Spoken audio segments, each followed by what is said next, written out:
I think the premise of your question, I don't totally share it because I don't think perfect neutrality is possible. What is it? You talk about history. Was Christopher Columbus a great explorer, or was he a guy who committed genocide against the native populations? These debates, I'm happy to have them, but I reject the idea that there are truly neutral debates. Anybody who's telling you their view is neutral likely has an agenda to sell you, and I'm at least honest about the fact that I think the Christian foundation of this country is a good thing. Okay? So here's something that I want conservatives, I want every conservative to remember. It's an important part of my entire political philosophy is we cannot be afraid to do something because the left might do it in the future. The left is already going to do it regardless of whether we do it. That is the takeaway of the last 40 years. Pushing out policies that hurt us, and these policies are not even solving the problems. These policies are just creating chaos. No, ma'am. Okay, so again, I'm gonna finish answering the question, and then if I've answered all 9 of your questions in less than 15 minutes, then we can keep on going. We got to have a little fun, right? So here's the thing. I can believe that the United States should lower its levels of immigration in the future while also respecting that there are people who have come here through lawful immigration pathways that have contributed to the country. But just because one person or 10 people or 100 people came in legally and contributed to the United States of America, does that mean that we're thereby committed to let in 1 million or 10 million or 100 million people a year in the future? No, that's not right. We cannot have, I'll go and finish. We cannot have an immigration policy where what was good for the country 50 or 60 years ago binds the country inevitably for the future. There's too many people who want to come to the United States of America, and my job as vice president is not to look out for the interests of the whole world. It's to look out for the people of the United States. Hey, JD might be 48 president at this point. As you saw from the intro, JD Vance took a bunch of questions during his tour with the TPUSA, and I think it was a very interesting Q&A question. And one thing that it did bring to my attention is the fact that a lot of people feel very entitled to the country of United States of America. A lot of people treat the United States of America not as a sovereign country, but like an economic zone. Right. And this is where these framings and these questions come from, right? From neutrality on histrionics of America, what we believe in, how hard our standards should be. You saw it from the intro, a lady giving out this argument about how, oh, you have a Hindu wife, is it unfair? And people are here trying to make aspersions saying that, oh, now the second lady of the United States should divorce JD Vance because he wants to raise his kids Christian. Right? Make that make sense. If JD Vance's wife came on stage and said the opposite, hey, I'm trying to raise my kids in Hindu, I don't think you'll see a lot of people questioning her love for JD Vance. There's a lot of things that I see differently from my wife, but we compromise on things. And this is some of the things that I think I really want to stress in this video, because America First is not just a slogan. American First is an expectation from many young conservatives such as myself. I'm under 30 years old. I expect my politicians to operate in my best interest, in my countrymen's best interest, not in the world's best interest, not in foreigners' best interest, Americans' best interest. And here's something that, we just finished doing the EBT video. And at the time of me making this video, the government's still not up, but food stamps by ethnicity. My Haitians, man, why you gotta be on that list? But, I digress. These are nationalities, foreign nationals, non-citizens that are getting food stamps by their ethnicity. Afghanistan, Somali, Iraq. 34% of people on it are of that ethnicity. One of the problems, 34% of those people are on welfare. One of the things I find concerning about this is that I saw a clip, and this is some of the things that we're talking about. Why a lot of people have very less tolerance for immigration. Where they say immigration without assimilation is invasion. Look at in Michigan, what's going on over there. A Somalian immigrant, right? He's waving the flag of a foreign country, telling in his native tongue, telling those people, the Somalian population that can vote in Michigan, to vote for him. A government official, a representative of the United States of America, waving a foreign flag in a different tongue than English, telling these constituents to vote for him to represent Somalia. What kind of invasion is this? This is where some of the concerns people have. Because at the end of the day, what conservatives talk about is restrictions, standards, have standards. And I believe as an American, one of the standards is that every representative should be operating in the interest of Americans, not trying to use America like a tool to empower some foreign nation outside of the country. And this is some of the questions I believe in the Republican Party, and there's been voices trying to dim this down about criticisms about foreign interests trying to influence us for their own gain. And this is something that I think JD Vance did a good job answering. I want to make this point about immigration, okay?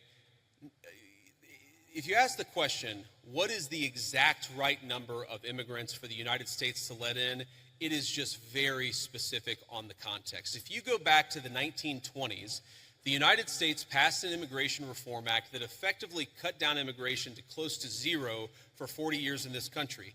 And what happened over those 40 years? The many, many people who had come from many different foreign countries and different foreign cultures, they assimilated into American culture. And there was an expectation that they would assimilate into American culture. I think we have two problems in our immigration system today. And my guess is you're probably a slightly more leftist political persuasion, liberal political persuasion, maybe not. But here's the thing. I remember back in my establishment GOP days, when I was still very early getting involved in Republican politics, I remember a conservative think tank person who told me that one of the reasons why immigration was really good is that if you had enough diversity in a country, people would mistrust each other and they wouldn't join labor unions. Okay?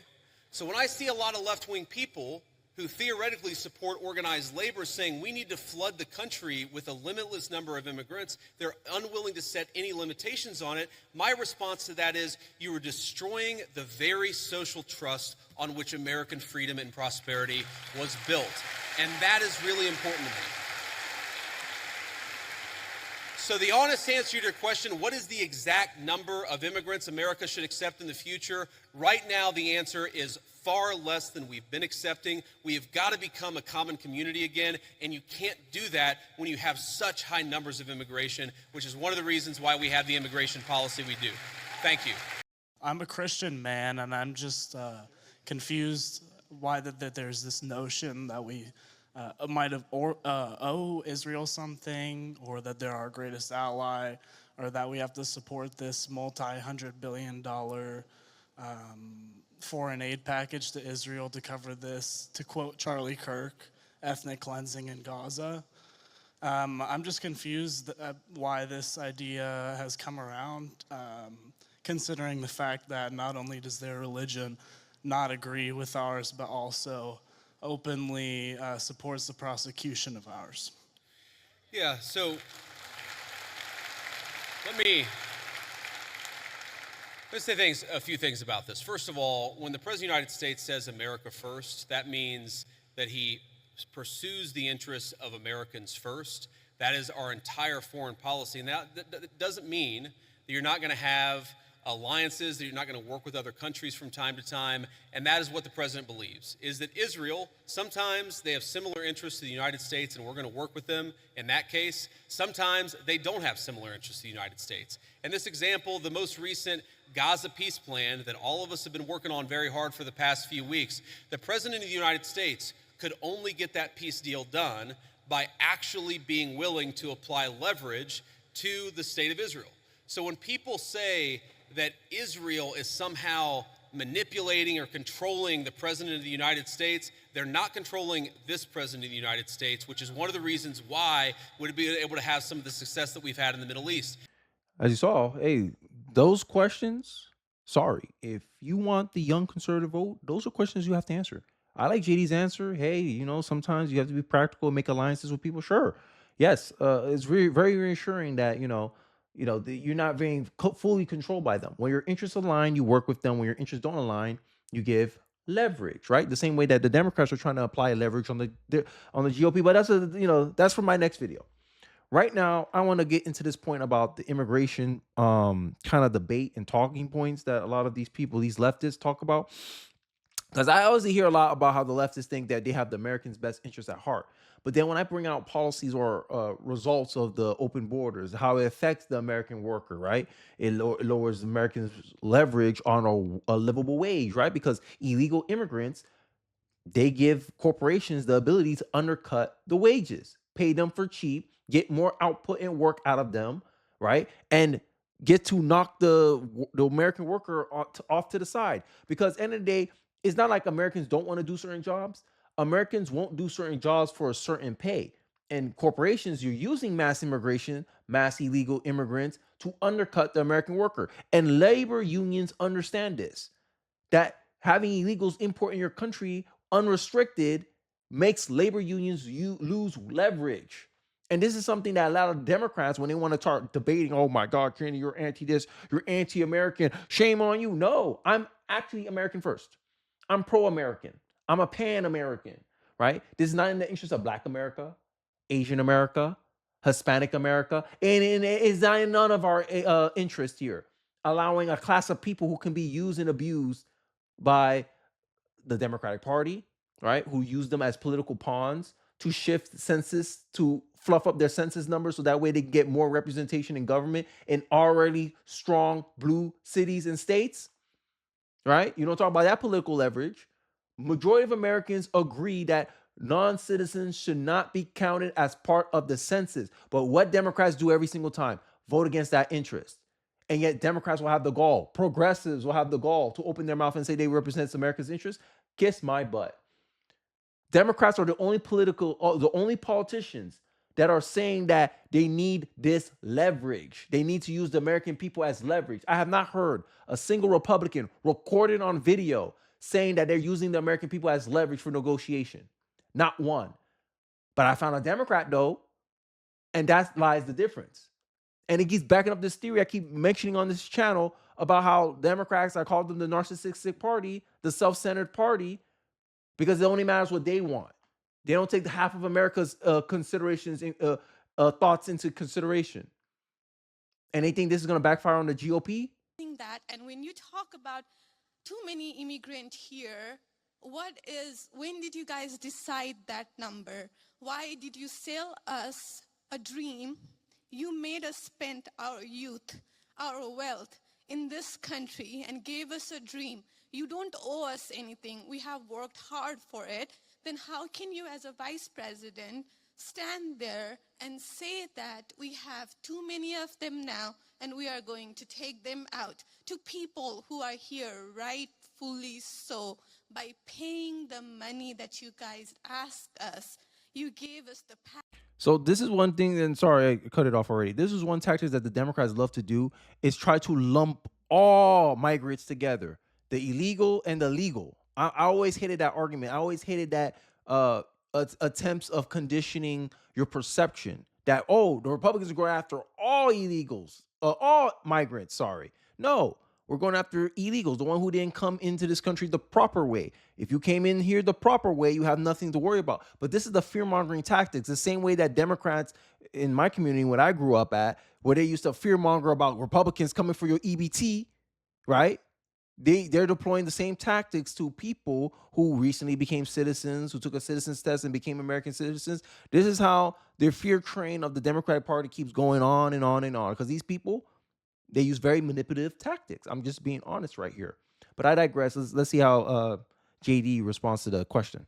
And now how can you stop it and tell us we don't belong here anymore? So, and one more thing, I'm sorry. One more thing. Sure. Do you have to There's be... a lot there. I don't know if I'm going to remember all this, but I will try. I'm sorry. I had to say all of this, and please take it with due... I mean, I'm saying all of this with due respect. Go ahead. Please. I have no intention of causing a scene here or anything, but... We're not close to causing a scene, don't worry. But we talked about Christianity, all of this. I'm not even Christian, and I'm here standing to so support. Why are we making Christianity one of the major thing that you have to have in common to be one of you guys, to show that I love America just as much as you do. Why is that still a question? Why do I have to be a Christian? Or I'll reverse the question, right? Like, I'm assuming she's from India. If I went to India and there's a very strong Hindu influence there, and I demanded that, oh, why do I have to be Hindu to be considered an Indian, right? Let's say I wanted an Indian citizenship, right? You'll take some offense to what I had to say because, at the end of the day, I'm not attacking your culture, but I'm trying to undermine your culture. We like this is the funny part. Just take the same premise. This is why I said a lot of people they treat America like an economic zone. You don't respect America as a country with its own cultures and values. And a lot of the culture and values of America was founded on Christian beliefs. Even Thomas Jefferson, who didn't really believe in God like that, understood that hey, believing in these principles is what will make America different from other countries. That's one of the things Thomas Jefferson said. And I know a lot of people will throw in Thomas Jefferson saying separation of church and state, and he did believe that government should operate independently from a religious sentiment. But one of the arguments that Benjamin Franklin made is that you need a righteous and moral people to be able to govern America effectively. So culturally, we are Christian. Culturally, this is what a lot of our laws are based off of. Right? It may not have to be like we don't have to force you to believe in Christianity. That's where we're all in agreement. You shouldn't be forced to believe that, but you have to understand and respect that American culture is influenced by Christianity. But I digress. I want to see how JD Vance handled this because for a vice president of the United States to get direct questions from people across who gives that level of access? When Kamala Harris was vice president, did you see her take questions off this podium like that? No. And we know she's not good at it. But I'm just saying, this is one of the things is why many people see JD as a front runner for 2028. But I digress. Let's see where this video lands. Okay. So there was a lot there, and I'm going to try to respond to as much of it as I can. So on the question of immigration. So first of all, I can believe that we should have lower immigration levels. But if the United States passed a law and made a promise to somebody, the United States, of course, has to honor that promise. Nobody's talking about that. I'm talking about people who came in violation of the laws of the United States of America, and I'm talking about in the future reducing the number of people. Sorry, what? May I continue on that? Because when you just said you are not stopping with the people who came here legally, right? But you are pushing out policies that hurt us. And these policies are not even solving the problems. These policies... When she say hurt us, who she's talking about? And this is in the earlier clips, I put about the commonality. Are you an American or are you not?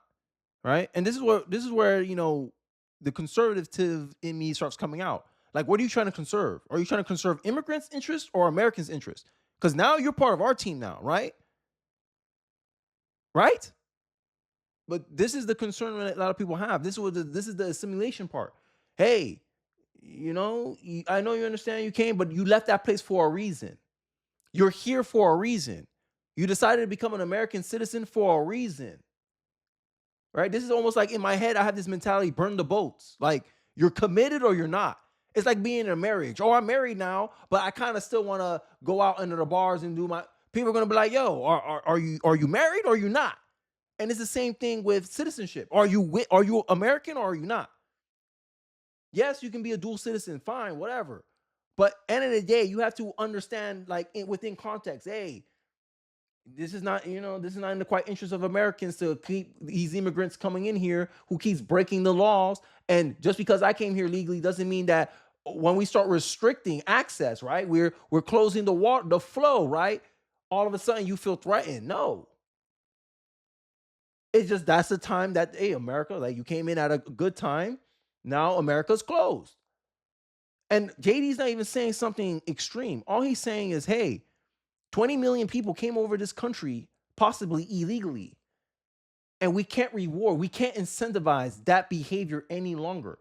Are just creating No, chaos. ma'am. Okay, so again, I'm gonna finish answering the question, and then if I've answered all 9 of your questions in less than 15 minutes, then we can keep on going. We got to have a little fun, right? So here's the thing. I can believe that the United States should lower its levels of immigration in the future, while also respecting that there are people who have come here through lawful immigration pathways that have contributed to the country. But just because one person or 10 people or 100 people came in legally and contributed to the United States of America, does that mean that we're thereby committed to let in 1 million or 10 million or 100 million people a year in the future? No, that's not right. We cannot have, I'll go and finish, we cannot have an immigration policy where what was good for the country 50 or 60 years ago binds the country inevitably for the future. There's too many people who want to come to the United States of America, and my job as vice president is not to look out for the interests of the whole world, it's to look out for the people of the United States. Now, the entitlements is over. Like you see it, like from the EBT stuff, even like imagine this. If Americans are mad that other Americans could be using and abusing the government programs, how do you think Americans feel when they find out non-citizens are using and abusing the system? Like, come on. You guys, I want to say you guys, but like immigrants, legal migrants understand this to a degree. They understand like, hey, look, I did things the right way. Those are the people we want in the country. But illegals, no, there has to be accountability for that. Hey, you come into this country illegally, you got to be deported. We're not accepting this anymore because you guys took it too far. You guys using it like back then in 2008, right? Hillary Clinton. Go back to this. Hillary Clinton, when Democrats used to work for the interests of the American people, Hillary Clinton said that, hey, you could stay in this country if you came into this country illegally, but you have to pay a hefty fine. I mean, I like it, but at least I can see, okay, you're paying some type of penalty for breaking the law, right? And that's all it's about, accountability. You can't break our laws, come into our country, and then get all the benefits of coming in the same way as a legal migrant. That's unfair to the legal migrant. That's unfair to Americans who have to abide by the laws of this country. And who the hell are you for you to just come in here and barge into our window, our back door, and demand cash and prizes for breaking the law? What kind of incentive are you pushing out there? And this is something that conservatives are trying to nib in the butt. We don't want that incentive anymore. We want to put out an incentive where if you know you come into this country illegally, you know you ain't getting no benefits. You know you're going to have to be running from ICE. The only option you have is self-deport.